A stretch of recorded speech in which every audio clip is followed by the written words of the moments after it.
Et puis pour refermer cette édition, l'engagement des partenaires techniques et financiers a toujours accompagné le Burkina Faso dans ses efforts de développement et le dépôt de l'ex-ministre de la Défense Jean-Claude Bouda à la maison d'arrêt et de correction de Ouagadougou constitue les sujets développés dans les journaux ce matin. Revue de presse signée ici Sékou Zongo. Incarcération Jean-Claude Bouda, première victime emblématique du délit d'apparence, se questionne l'observateur Palga à sa une.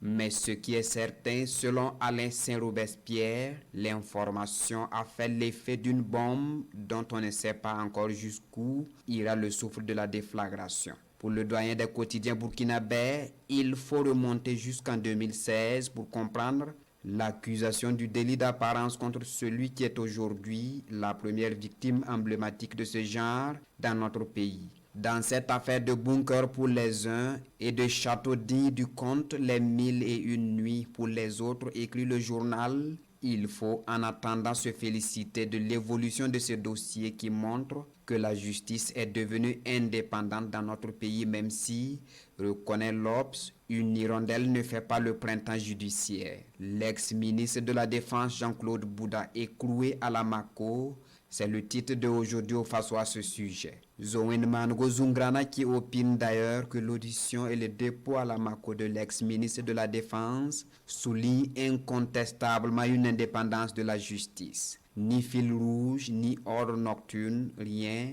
s'exclame l'éditorialiste de aujourd'hui au Faso. Et d'ajouter, il faut aussi saluer le geste de Jean-Claude Bouda, confiant en la justice de son pays. Lorraine Lac qui réagit dans le journal Le Pays à cette arrestation en écrivant que cette première étape du dossier Bouda est une avancée dans le cadre de la lutte anticorruption et pour l'assainissement de la gouvernance au Burkina Faso. Et puis, situation nationale, le Premier ministre et les PTF se concertent, écrit aujourd'hui au Faso à sa une. Une rencontre qui a évoqué la crise sanitaire, la question électorale et la crise sécuritaire, nous apprend le journal.